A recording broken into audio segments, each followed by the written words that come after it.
Hello, everyone, and welcome again to another Teacher Joseph podcast.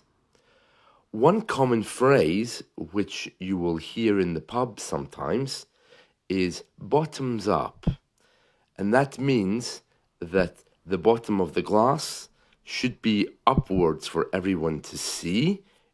In other words, you should be drinking. Okay, so some people say cheers and then they drink. Some people say bottoms up, which is a way to say let's all take a drink because the very bottom of the glass will be raised up while you're putting it in your mouth. It's very common among groups of drinkers. You see them all sitting around the table, they're getting a little bit tipsy, and someone will say bottoms up and then will buy more alcohol. This is very common, especially amongst older people, and perhaps maybe more in the London area. An easier way is just to say cheers, but everyone knows what bottoms up means. The bottom of the glass should be raised. When I was a child, we used to say it too when we were drinking orange juice, but I think it's just something we learned from adults. When you're a child drinking root beer or ginger beer, those soft, non-alcoholic drinks. It was quite common to say to your friends, bottoms up, let's all drink before we go out. But it's definitely more of a pub thing. Speaking of drinking and drinking habits, I see that Americans are getting a little bit upset about people drinking on airlines. Now, this is very interesting. Here in the UK, we have an absolutely zero tolerance approach to drinkers on planes. So if you're drunk, you will be removed probably before you get on the plane. They will notice and they'll stop you from traveling. And also, if you make any comments or rude gestures to any of the staff, you're gone immediately. And if you're on the plane, you'll be restrained and they will take you away as soon as you land. But in America, they have a very different idea. Well, first of all, they fly much more than we do because it's a larger country. But there's pictures going around on social media of an American woman who's on a flight. I don't know which airline it is. And she's clearly very, very drunk. And the air hosts are trying to remove her. And she's screaming, I am an American citizen. You can't take me off this flight. You know the way they talk. And there's a big drama about it, of course. And eventually they just get the police and they take her off. And the rest of the people are chanting, get her off, get her off, get her off. It reminded me of a political campaign with Trump, the way he often asks his supporters to chant different phrases. It didn't look very nice. It was a little bit, for me personally, I found it a bit disturbing because it really highlights our differences in culture. I mean, we have this problem too, but for Americans, flying is a bit like taking the bus. It's very common for them. So it seemed strange. The whole thing looked odd. And she was dressed really badly, this lady. I remember when I was a boy, if you were going to the theatre, if you were going anywhere in public, you kind of made the effort to dress up a little bit. But this didn't look nice. Didn't look nice. But anyway, apparently 53% of Americans from the West Coast drink when they travel. I mean, I say the West Coast. I know nothing about American geography. So it could be anywhere.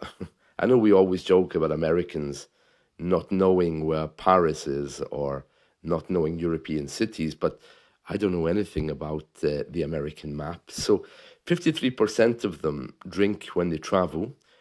In the central belt of America, 43% drink when they travel. And on the East Coast, 51% drink when they travel. Yeah, it's very interesting. On the website cheapflights.com, they did a survey, and apparently 20% of Americans only drink on the plane when it's free. I've never known any airline to offer alcohol free. I think that's a really, really bad idea. That's quite frightening.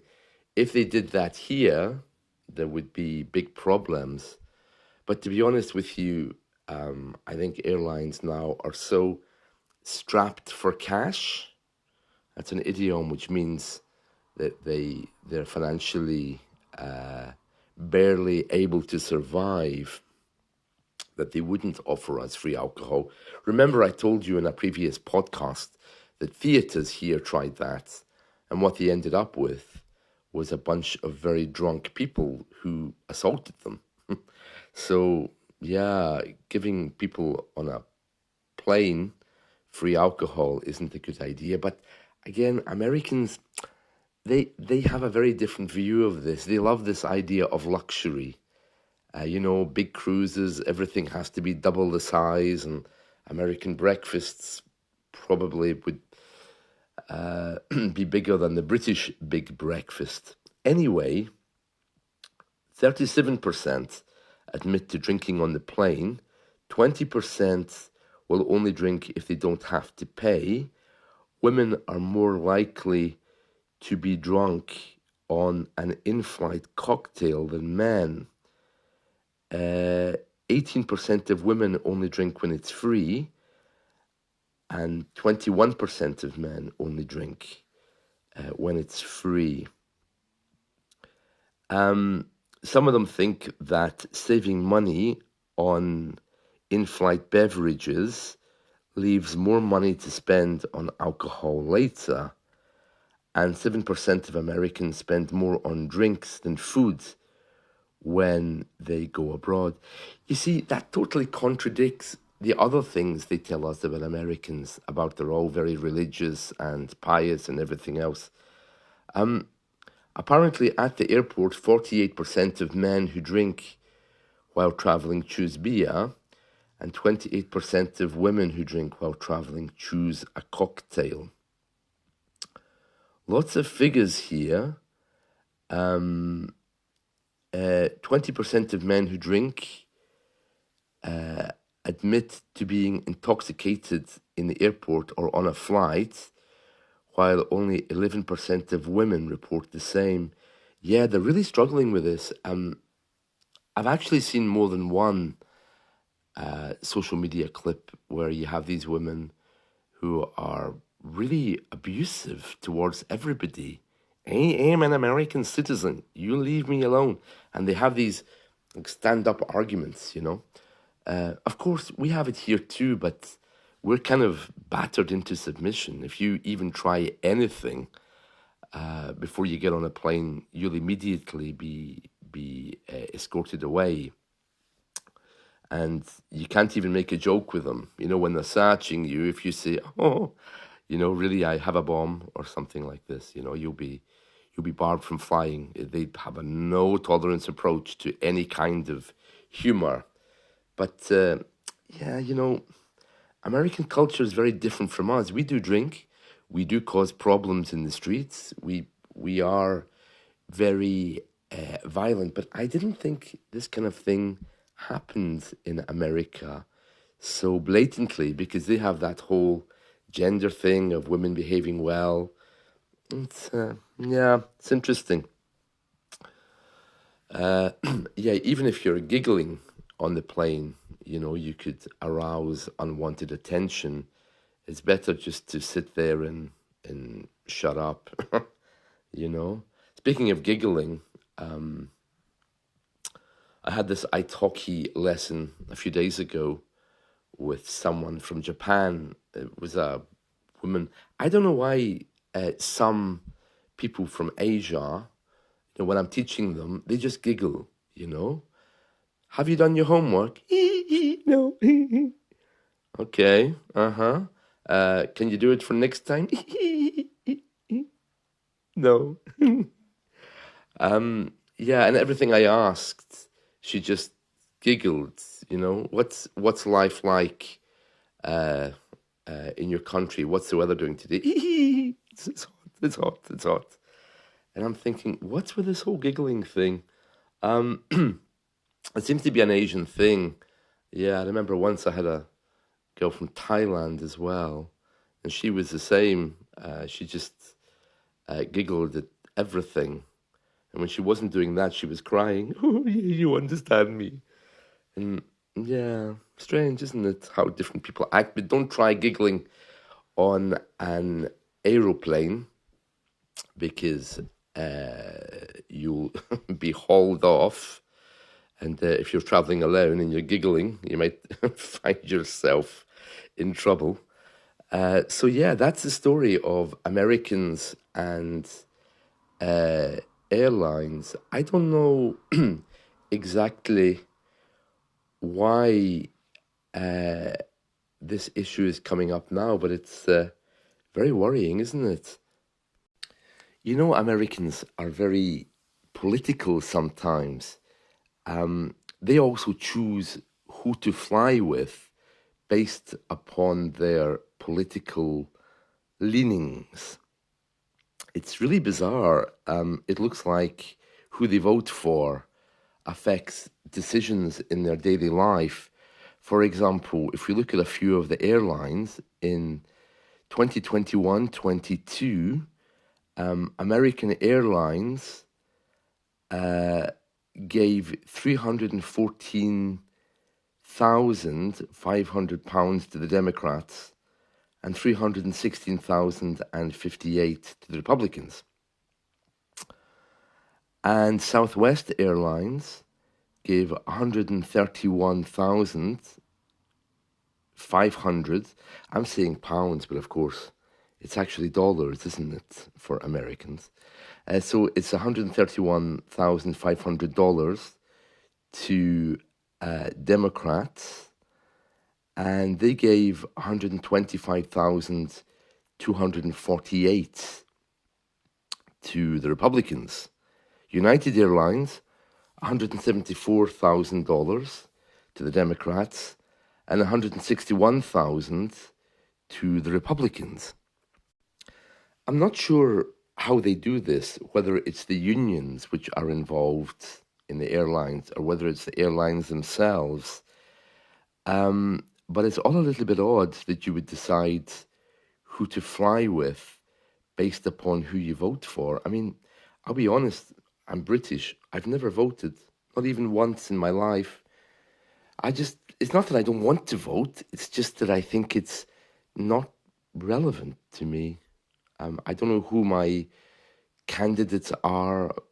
I don't know any people here who come to me to say, "Oh, are you going to vote for me?" Maybe at election time, they'll appear on TV and they'll say, "Oh, I'm your local candidate," but I've never seen anyone or spoken to anyone about politics. Here, politics is not something that you publicize. It's a very private thing. Many people choose not to vote. I think one of our last local elections, 42% of us voted. Not that I have any big political idea about it. It's just I really don't care. I wasn't educated about politics. No one bothered to explain to me how my vote can affect the country. And when I see the behavior of politicians, why would I vote for them anyway? If I did have a view, it only would be that the whole system needs some kind of reform. Yeah, but apparently in America, the Democratic Party and its candidates receive more donations from airlines than the Republicans do. And it's because the Democrats have control over many key committees at a national level. So Continental Airlines spent 1 million lobbying for Democrats at the last election. And its political action committee, that's those figures I just gave you a moment ago, they spent $220,000 on election campaigns. They spent 52% of that money on Democrats and 48% on Republicans. I'm guessing at a local level, the airlines, whoever controls them, must also be a mixture of Democrats and Republicans. But imagine choosing who you vote for, and that reflecting on who you fly with. Isn't that just bizarre? Yeah, they're really weird with this kind of thing. I mean, sure, I have no doubt that airlines here are political. I mean, I know that, for example, Ryanair was very, very against Brexit, but that was not because they wanted a different government. It was only because they knew they would have to put prices up. And also, I think there was other political things, like, for example, Weatherspoons, our local pub chain. They make their political alliances known, but it's not to get you to vote for anybody. It's just to say that if you do vote for this person or this group, then be aware that our prices are likely to go up because they're planning to increase taxes. So I can kind of see the practicality of that, but I can't imagine going around telling people who I vote for and how that reflects which church I go to or which airline I fly with. Oh no, no, no, I couldn't do that. I'm saying all of this because when we see someone on social media, like a drunk American woman being taken off a plane, I'm sure people are looking at that and saying, "Ah, that's really bad. You know, that terrible airline. Well, it's Democrats, so that's probably why." Or, "Oh, that terrible airline. Well, they vote Republican, so that's what happens." You see, so it's all tied into this really weird thing. Yeah, yeah, a little bit odd. Speaking of Japan and Asia, so I wanted a nice movie last night to watch before I went to bed. It's always nice to watch a thriller or horror before I actually sleep. It's not supposed to be that way, but it's the only ones which are kind of entertaining me. You know, after a long day in Italki, all I want to see is the spaceship landing, a group of aliens coming, killing everyone and leaving. It doesn't have to be more complicated, you know. I don't need to see the boy and the girl driving and then they see a strange light in the sky and then they drive up to it and they see the aliens. I just want to see the alien ship landing, the aliens getting out, preferably female, and then they kill everyone and then they leave. That's all I need, you know, even for 10 minutes. So I started to watch this movie called Remember. It turned out to be a Japanese movie, but it was dubbed into English. You know, they put the English voices over the Japanese voices. It just didn't work in English. I mean, the type of movie that it was didn't work. I'm not sure if it was supposed to be funny or just dark, but I watched the first 20 minutes of it and I'm thinking, what, what's the story here? It was a movie called Remember, so not the best movie in the world if you're looking for something on Netflix, but I'm sure it might be appealing if you're into that kind of thing. But it was a little bit strange and dark, so I put it off, and then eventually watched Ghost Whisperer with Jennifer Love Hewitt's equally disappointing in some ways, but at least it's more believable in some strange way. And she only lasts an hour, which is good. whereas that movie, I think, was at least a couple of hours long. Anyway, that's it from me, making up for the short podcasts when I didn't have my voice. So I hope you've enjoyed this. Let's catch up soon. See you all. Bye.